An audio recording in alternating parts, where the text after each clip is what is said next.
and somebody asks him for a cup of coffee and he says, I can't make a cup of coffee. You know, he doesn't know how to make one. Hi everyone, it's James here. Welcome to another video. So today I'm going to be catching you up with some of the music books that I read in 2022.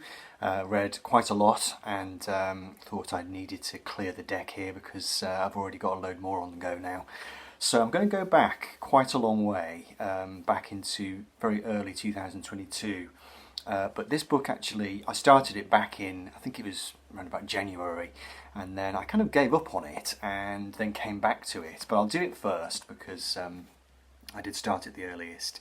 This is 1, 2, 3, 4, The Beatles in Time by Craig Brown. I do so recommend this to everybody. If you've got any interest in pop music or pop music in the 20th century and what was going on from the 1960s onwards, it's just an absolute treasure trove of a book. It's quite a big book, but it's all written in short sections, and I wouldn't say that he's exactly mining a seam of trivia, Craig Brown. It's kind of trivia, it's all the stuff that you didn't know. Just incredible little factoids and just things that will help you to join the dots, not just on the Beatles story, but on just so much of what was happening back in the 1960s. Really, really fascinating. I'll give you an example of one of the things I learned from the book. So the song She's Leaving Home from Sgt. Pepper, Paul McCartney was inspired to write that song, as we all know, from reading a newspaper story about a girl who'd run away from home. Now it turns out that the girl in question, who of course was a real girl, had previously met Paul McCartney back in, I think it was 1963 or something like that, when she won some kind of contest, TV contest, where she was going to meet the Beatles, essentially, and she went for dinner with Paul McCartney. It turned out that she was the girl in the story. Now McCartney himself didn't know this, he had no idea when he wrote the song that he'd actually known her and, you know, gone for dinner with her. So it's just, you know, it's that kind of thing. It's just stuff that you didn't know, stuff that you would never have imagined. It's written in a very engaging, very humorous style, just lovely to read, and like I said, just an absolute treasure trove of stuff. Very anecdotal. He digs through all the social history and just finds these stories. I've got a kitten mischieving in the background there. He finds these stories that you just had no idea about. So the reason I gave up on it originally was that I did feel it was a little bit on the long side, but because it's not a narrative, so you can kind of, you know, dip into it. When I went back to it, I realised that's the best way of reading it, really. There's no need to start at the beginning and work your way through to the end. You can just dip in as and when. So it turned out I loved that book, and yeah, just fantastic. 1, 2, 3, 4, The Beatles in Time by Craig Brown.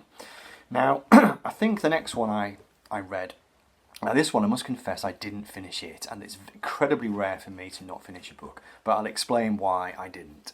So this is Thomas Dolby, The Speed of Sound. This is his autobiography, which came out a couple of years ago now, I think. Came out in 2018 actually, so I was quite late getting to it. Now I'm a huge Dolby fan. I've made videos about Dolby on the channel before, people will remember hopefully. So I was really looking forward to this book, and it didn't disappoint when he was writing about his musical career. Now the problem with Thomas Dolby is that essentially in about 1992 or 3, he gave up music. He decided his chart career was finished. He went to America and he started working in IT, and he actually ended up designing the first polyphonic ringtone for mobile phones.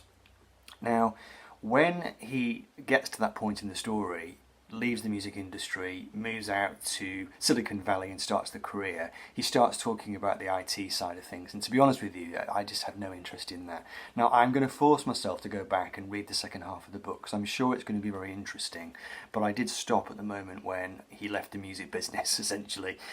But the stuff in the first half of the book where he talks about his career in music is brilliant. There are so many great anecdotes. There's a great story about when he met Michael Jackson. He went to Michael Jackson's house for some reason. I can't remember why. He's meant to be doing some sort of collaboration with him, and Thomas Dolby goes there, but he's got terrible flu, and Jacko leads him a right old run around in the house. And also, there's some quite interesting stuff about Dolby's early career when he was, building his own synthesizers and going to see punk gigs. He was definitely on that post-punk scene. And really fascinating bit of social history, really. Lovely chapter as well about his first meeting with the McAloon brothers from Prefab Sprout, because of course he was brought on board to produce the Steve McQueen album, and there's a great story about when he first goes to visit Paddy in his little tiny little house, in the northeast of England. He just relates this story of just this feeling of having stumbled upon, a genius just living in the middle of nowhere in the north of England. Great book. I must go back to it and read all the Silicon Valley stuff, but certainly very entertaining. The Speed of Sound by Thomas Dolby, breaking the barriers between music and technology. So I do recommend that one, up to a point. Right, so this next one, I read over the summer, and it was when I was on holiday in Bulgaria, of all places. I wanted to get a book about this person, Van Morrison. Not somebody who I ever listened to back in the day. I got into his music about 5 years ago. I was aware of his reputation. I'd started watching YouTube clips, interviews with him, going back over the years, to see if I could work out what sort of man he was, because he gets such a bad press. And I started to take more of an interest in him as a person, trying to see whether he was in any way misunderstood, whether he had a sense of humour, whether there was something about him that was maybe being missed by his critics. Now this book, which is by Johnny Rogan, it's called Van Morrison, No Surrender. He does come across as a complete and utter horrible person, really, overall. And there's occasional flashes where you get maybe a glimpse of a different Van, but generally speaking this book does not paint a flattering portrait. And Johnny Rogan talked to a vast range of people through Van's life, from his early days all the way through his career, and there's very few people who have anything good to say about him at all. So it was a difficult read, spending a long time in the company of somebody that I think, in some senses maybe had sociopathic tendencies, certainly a giant chip on his shoulder, some true horror stories of him being fairly beastly. One really great story which stuck in my mind from this book, and it kind of shows you what a strange character Van was. He had this habit when he was a young man. He was always unpopular in all the social groups he was ever in, back into his youth when he used to go around the pubs drinking. He never really had any friends, according to this book. He would just kind of attach himself onto the edge of various social circles, but nobody liked him because he was so rude to everybody. He was so unfriendly and defensive and prickly, and he was a horrible drunk as well. But apparently, this is the testimony of people who knew him. He used to hide in dustbins when he saw a pretty girl walking along the street. He used to jump into the nearest dustbin, wait until she was just alongside, and then jump out at her and startle her. And nobody really quite knew why he did that. It was just one of those things that Van did. So yes, I came away from this book realising that if all the testimony is true from all the people who knew him, probably not a very nice man, but it kind of makes for even more of a kind of fascinating study of the man, really, how somebody who was so unpleasant could make such spiritual, wonderful music. I did find that quite interesting. The one thing I didn't like about this book was that Johnny Rogan, I think, does commit a bit of a sin, really, in the sense that he passes judgment, and I don't think music writers should do that. In my view, even if you're writing about somebody as obviously objectionable as Van Morrison, you should portray him but leave the reader to make a judgment. And there was quite a few passages in the book where I felt like the writer was leading me by the hand and kind of forcing me into a situation where I was judging Van, and I felt that wasn't necessary, really, because you can kind of judge him yourself, really, on the back of some of the stories that are in this book. But anyway, interesting. If you're a Van fan and you don't mind reading about some of the horror stories, that is a very interesting read. So, Van Morrison, No Surrender, by Johnny Rogan. Now, this is a book I picked up from Oxfam. I saw it on the shelf there going for $9.99, which is not cheap for Oxfam, really, but it's quite a big book. This is George Harrison, Behind the Locked Door by Graham Thompson. Now, surprisingly, I hadn't read a George Harrison biography for so many years. I don't think I'd even read one since the infamous Jeffrey Giuliano one, which came out back in, would have been probably the 90s, which is not a wonderful book, really. And so this one, I was kind of intrigued to know what it was all about, and I'm so pleased I picked it up. This is such an enjoyable book. Graham Thompson, he's done a great job. He's talked to a lot of people from George's life. Particularly, he talked a lot to Patty Harrison, George's first wife. And there's some lovely passages in the book where she recalls her life with George at Friar Park, and afterwards as well, after she got divorced from George. And obviously it goes through all George's spirituality and that incredible journey he had into the heart of Indian mysticism. But George was a nice guy, really, you know, unlike Van Morrison, and it was just a sheer pleasure to spend some time in his company. I would recommend that book absolutely heartily. Again, you know, to Beatles fans, but also to anybody just interested in George as a person. It was certainly very illuminating, and I think because he talked to so many people who were in George's circle of friends, you know, all the Pythons and Eric Clapton, and just incredibly illuminating and enjoyable and well written. And the chapters when he describes George moving into Friar Park are really interesting. You know, the way that the place was just a tumble down old wreck, and what George had to do to pull it together, and just the absolute chaos that he and Patty lived in the early 70s when they first moved into that place. Because even though it was this great baronial mansion, it was virtually, you know, in a completely dilapidated state for it to be pulled down almost. And you know, George had to do a huge amount of work on that place. So incredibly interesting book, loved it, so pleased that I found it and picked it up, because I don't think I would have sought it out, but it was great. So that's George Harrison, Behind the Locked Door by Graham Thompson.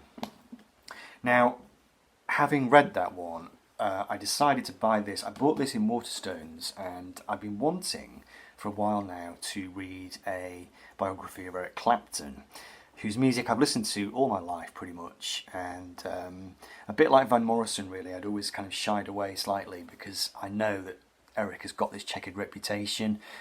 By God, reading this book, you really see that laid bare really. I mean, not as bad as the Van Morrison book, because I think Eric was damaged goods really, you know, his background, the way he'd been brought up by his grandmother, and just so many issues going on in his personal life, and essentially somebody I don't think he grew up at all. He was, I mean, there's a really crazy story early on where it turns out, I think he's in his early 20s, he's kind of already a star, and somebody asks him for a cup of coffee, and he says, I can't make a cup of coffee.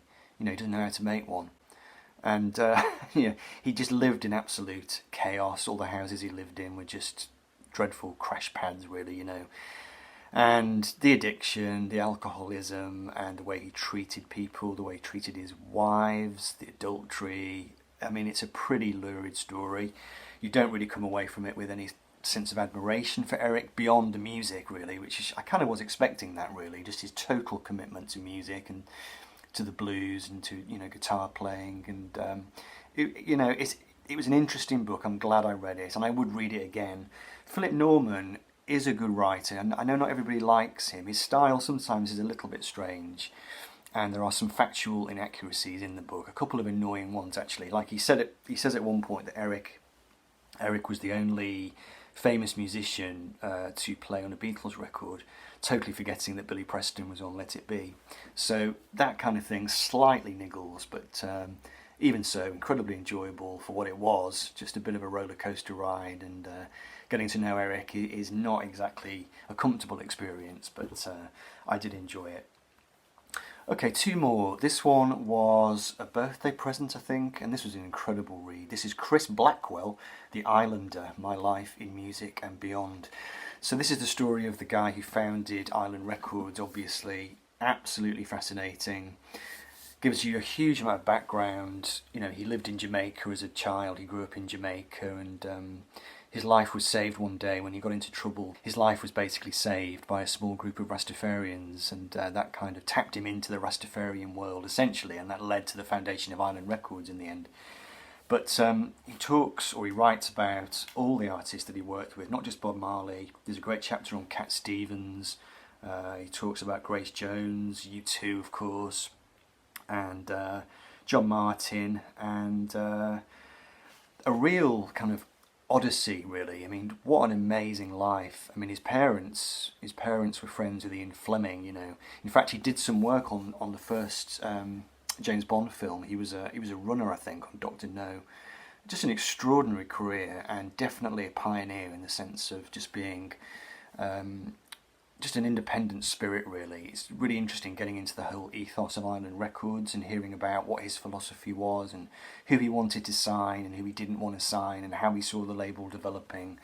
And a slightly sad postscript towards the end of the book, as Island Records inevitably gets sold off to the highest bidder, and Chris is left rather kicking his heels a little bit. But then he goes off into property development and starts building these huge palatial hotels in Jamaica. So yeah, I mean, the kind of life that most of us can only dream about, really, but certainly incredibly interesting, incredibly illuminating, and it did make me dig out my Bob Marley records and some other reggae stuff that I've got. So that's always the judge of a good music book, really, if it sends you back to the source. The last one I've got to show you, this is a book I just grabbed on impulse, really. It was just before Christmas. I was looking for some stuff to read over Christmas, and I saw this one on Amazon, I think it was, so I grabbed it.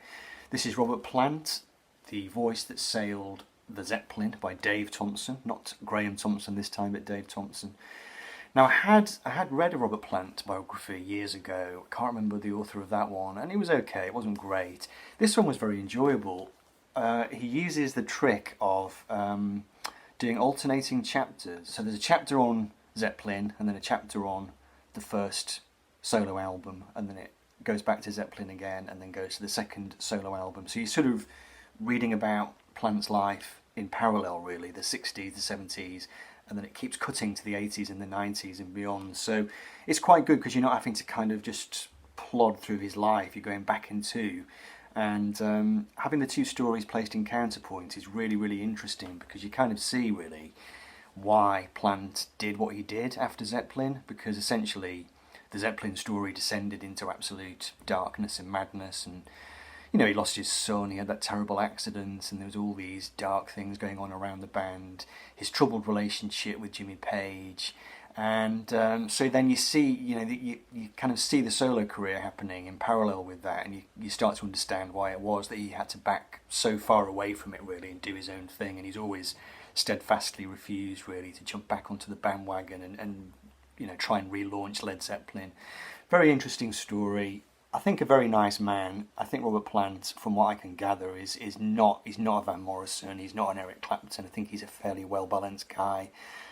Big fan of Wolverhampton Wanderers, the English football team. He comes across very well as what I thought he was, really, which was a journeying musician, you know, somebody who's very interested in music and just his own artistry, really. He's not somebody, I think, who enjoys fame for the sake of it, and there is some substance behind the myth there with Robert, and you know, I've been a big fan of him for many years, so that was enjoyable too. Right, so that will do for now. I hope you enjoyed that. Let me know if you read any of those books, and if so, what you thought of them, and I'll be back soon. So next video, hopefully going to be back to records and CDs, the usual stuff, you know.